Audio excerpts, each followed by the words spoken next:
কত যে কঠিন। আর সব থেকে বড় কথা কি জানেন, আমি মাদ্রাসা করে বুঝতে পেরেছি বাংলাদেশের আব্দুর রাজ্জাক বিন ইউসুফ, গত বছর 1 মাস বাংলাদেশে ছিলাম।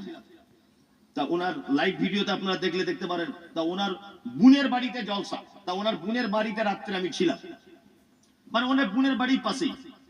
তা ওনার যিনি দুলা ভাই, উনি আমাকে বলছেন যে আমার শালার সঙ্গে একটু দেখা করে যাবেন, মানে আব্দুর রাজ্জাক বিন ইউসুফ সাহেবের সঙ্গে দেখা করবেন। তা আমি গেলাম। আব্দুর রাজ্জাক বিন ইউসুফ সাহেব তিনিও অনেক বছর আগে আমার বাড়িতে এসেছিলেন, 2-3 দিন ছিলেন। যাই হোক, তা আমি আব্দুর রাজ্জাক সাহেবের কাছে গেলাম, মাদ্রাসায় যাচ্ছি গাড়ি করে 4 চাকায়। একটা মুদিখানার দোকানদারকে বলছি আব্দুর রাজ্জাক বিন ইউসুফের মাদ্রাসাটা কোন দিকে। সারা বাংলাদেশের লোক আব্দুর রাজ্জাক বিন ইউসুফের মাদ্রাসা চেনে, সারা বাংলার লোক, সারা ভারত বাংলাদেশ সব লোক চেনে, জামিয়া সালাফিয়া। তা 1.5 কিলোমিটার ডিস্টেন্স, 1 থেকে 1.5 কিলোমিটার। বলছি মাদ্রাসাটা কোন দিকে, বলছে জানি না। মুদিখানার দোকানদার বলছে জানি না। আরেকটু আগে গেলাম, আল্লাহর কসম করে বলছে কথা বোঝানোর জন্য, মাদ্রাসা থেকে 500 মিটার আগে আর একজনকে জিজ্ঞাসা করছি জামিয়া সালাফিয়াটা কোথায়, যেখানে প্রায় 3-4 হাজার ছাত্র পড়াশোনা করছে। এত বড় মাদ্রাসা কেউ চিনবে না?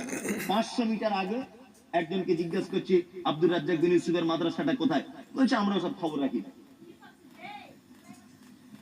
তা আমি খুব আক্ষেপ করে লোকেশন দিয়ে মাদ্রাসায় গেলাম, শায়েখের সঙ্গে দেখা হলো, পাশাপাশি বসে উনি সামনে আমি এরকম জায়গা, আমাকে জড়িয়ে ধরে কথা বলছে।